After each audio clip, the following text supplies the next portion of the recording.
How's it going, everybody? Chuck Dietz here, and this is part 3 of a 3-part lesson.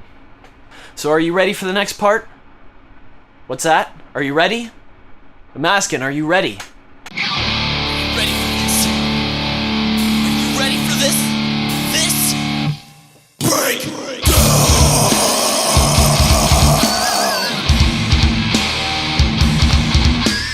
So this next part really isn't that extreme, but I had to throw it in there. It is a breakdown, and so, yeah. Anyway, this is similar to the chorus that we went over before, except now it's double timed as far as the picking goes. So let me demonstrate first, and I'll explain.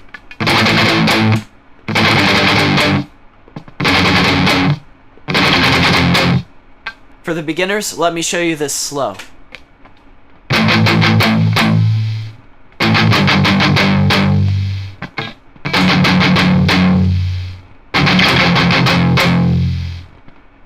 So like the first chorus that we did, it starts with that A, except it's double picked, so and for this, as always, practice to a metronome because your pick is crossing all 3 of those strings. Like this. It's easy whenever you're single picking on one note, but for this you want to make sure that the pick is going across the strings really fast so it's doesn't get like a sort of sweeping sound like this. But you want really clean, hard strokes.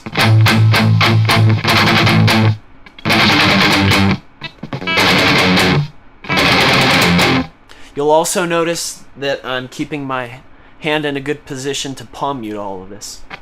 For the second half, it's keeping the same picking, but there's 2 different things. One, it's going to the same chords as the original chorus. Second, we are opening our palm mute. So instead of that cut off, we're now going to move our palm mute hand a little bit further back, because it's going to give us that muted, like, chuggy sound, but the notes are still going to ring out. So check this out.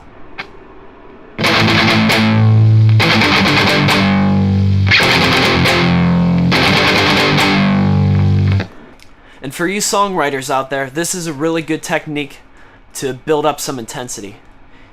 You heard how I wrote this part so that the first half was very open. Those chords just go dun dun dun dun dun, and then you hear that lead ringing out. And then the second half, everything sort of gets pulled together and it starts driving. It's like dun dun dun dun dun dun dun dun dun dun.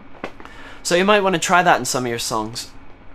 Try creating some openness, and then second half or on the next part, bring it all back together. And after that, we get into the full tremolo picking. So this is all single string notes on the bottom string. Just practice to a metronome because sometimes you can get lost in the big barrage of notes. So we're going for something simple like this.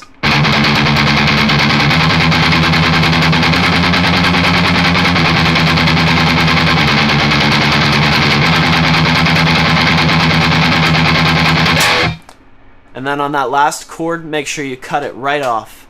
Also, just as a quick reminder, this is a great place to use some slanted picking action, because you're going rapidly across the strings. And it's you might find it difficult, maybe not, I don't know. But you might want to get that slight diagonal just to keep it moving.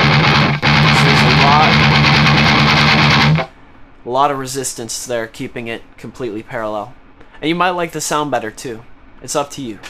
Right after all the craziness where it's like then it breaks down into the acoustic part for a very short while. And for that we're playing the same acoustic part that you already know.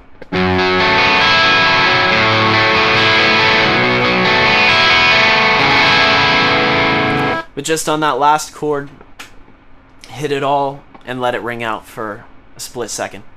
Next we come back into the verses. If you listen to my recording, I do one of those little harmonic things. And some days I'm better at them than others, because it's not something that I practice on a regular basis, but it sounds pretty cool. And for that technique, I rest my palm slightly on the string while I'll hammer on the 4th fret of the G string. Here, let me lift this up.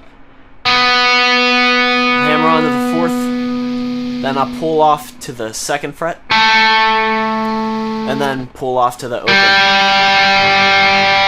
And whenever I move my hand down, just keeping the palm just touching the string. You barely want to put any pressure at all on the string. And then I just slide my palm down, and it lets out this big barrage of harmonics. I got a little bit there. Like I said, some days I'm better than others. But that's the basic concept. For that part, I fire off about 4 sets of pull-offs and then jump right back into the verse, which is, again, another part you already know.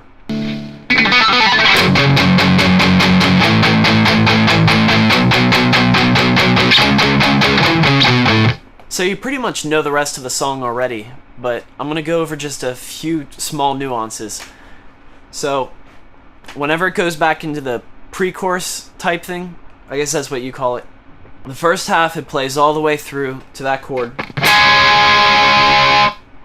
and then that cuts off and you hear the little piano thing going on. And then it plays it again, except on the last one, instead of going down here, we're going to be going up here. So we got...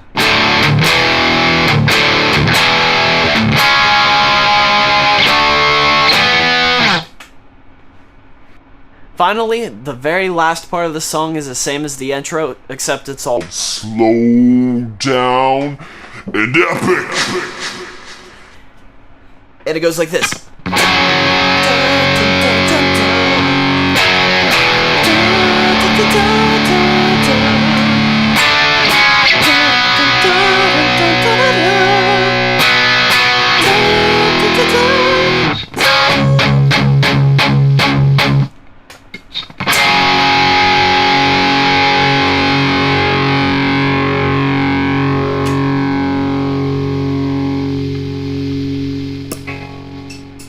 And guess what?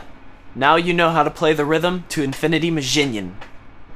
So that concludes the rhythm section. I really hope that you've all enjoyed this as much as I have, and I hope that many of you have actually taken what I've talked about in my lessons and applied them, either to actually playing the song, or even if you've gotten anything like from the palm muting or anything else that I've said, and that you can apply them to your own songs, that's great. So from here on, I'm going to let the last third of the backing track play, and practice over it, read the tips, and here's what I want you guys to do. If any of you feel up to it, you don't have to, but I'd like to see. Post a video response to this video of you playing this song. I'm going to post the full backing track on my website, and I'd really love to see what you guys can do.